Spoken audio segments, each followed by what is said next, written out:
program. This commitment must exist at the top and trickle down through the line organization. Top management must believe that employee safety is as important as cost, product, quality, and employee relations. Management commitment can be shown through various ways, including but not limited to: 1. Performing MSA. 2. Participation in safety committees. 3. Participation in investigation of serious incidents. 4. Participation in safety motivational communication program, etc. 2. Safety policy and principles. To improve safety, a deliberate safety policy must be established and applied daily by each member of the workforce, whether manager, supervisor, or contractor employee. It would set a strategic direction for the organization. Study HSE policy and principles sent a few days earlier along with HSE policy examples. 3. Integrated organization structure. The company should provide a platform for safety that flows from the top to the lowest level. The leadership safety committee should have various safety subcommittees including SOC committee, Sub-SOC Incident Report Review Committee, Off-the-Job SOC, Department Sub-SOC, HSE committees, SOC and subcommittees, D-level, etc. 4. Line management accountability and responsibility. Effective implementation of safety can only be achieved when the line organization is actively engaged. Line management coordinates the overall safety effort, sets standards, and creates work practices and procedures. The line organization controls all the resources, sets all the priorities, and resolves all programmatic conflicts. Following systems should be in place to ensure the same. 1. A system of safety field audits and inspections. 2. Compensation and advancement linked to implementation of safety program. 3. Investigation of safety incidents, completion of HSE-related recommendations. 4. Review of safety performance, statistics, etc. 5. Goals, objectives and plans. Goals guide the overall direction of the program, objectives define the immediate steps needed to achieve the goals. By setting goals and objectives, the organization develops and organizes assorted safety activities into a coherent program. PS1 objectives, annual HSE objectives, etc. 6. Safety personnel.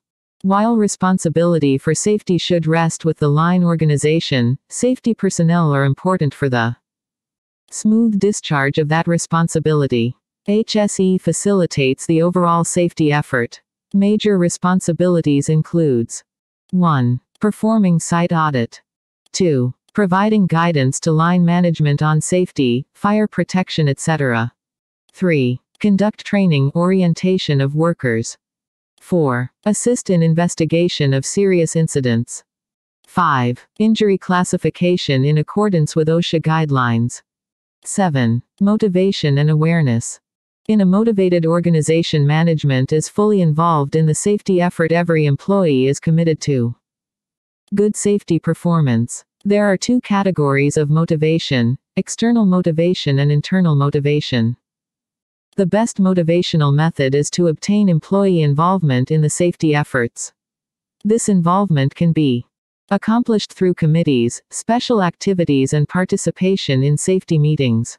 The use of rewards and recognition is another valuable motivational tool. SAZAAURJAZA. 8. Effective communication.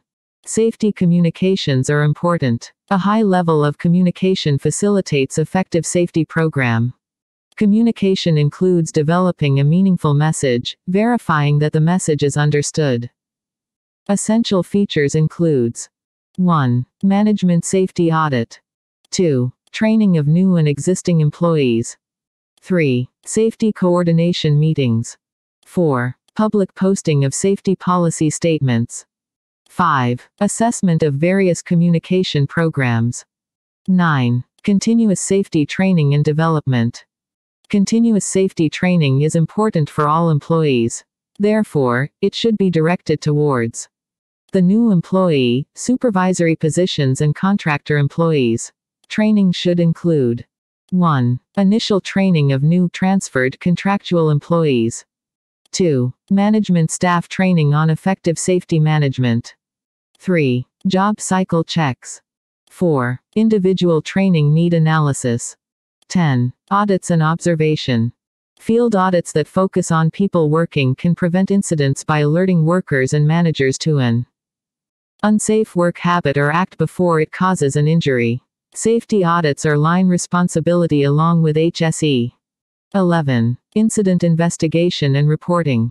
Reporting and analysis of incidents provides valuable opportunity to learn about breakdown or deficiencies in our safety management system. System should be in place for classification of injuries and incidents, incident reporting and investigation, communication of incident analysis, training and implementation of learning. 12. Contractor safety management. All jobs must be completed safely in accordance with established procedures and/or safe work practices. Whether the tasks are completed by EPTL or contract employees. 6 steps in contractor management. Contractor pre-qualification, contract preparation, bid meetings, bidding, contract awarding and post contract award items, orientation and training, monitoring and supervision, auditing and monitoring of the work, contract evaluations and records.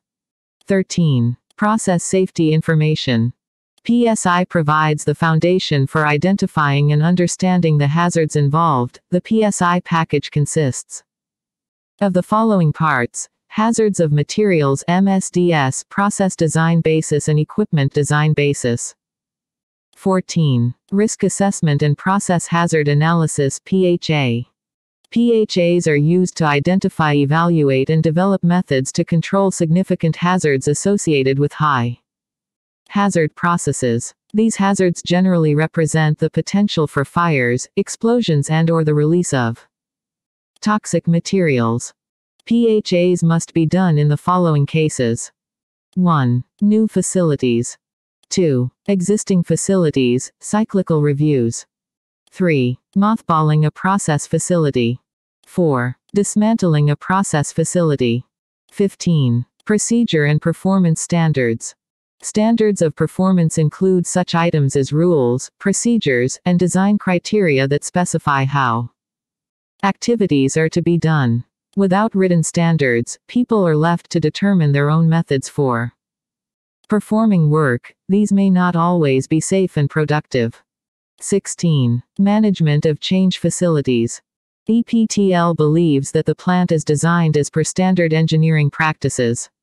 The changes to the documented process safety information, e.g., hazard of material, equipment design basis and process design basis, can invalidate the prior hazard evaluations.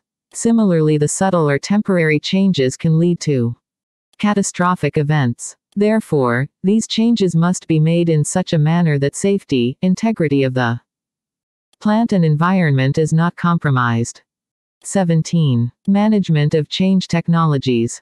As changes whether to or within the documented process safety information package may potentially lead to an unsafe condition and/or incident, therefore, all changes must receive appropriate review and authorization before being implemented. Document change, operations change, analytical change, test run authorization. 18. Quality assurance.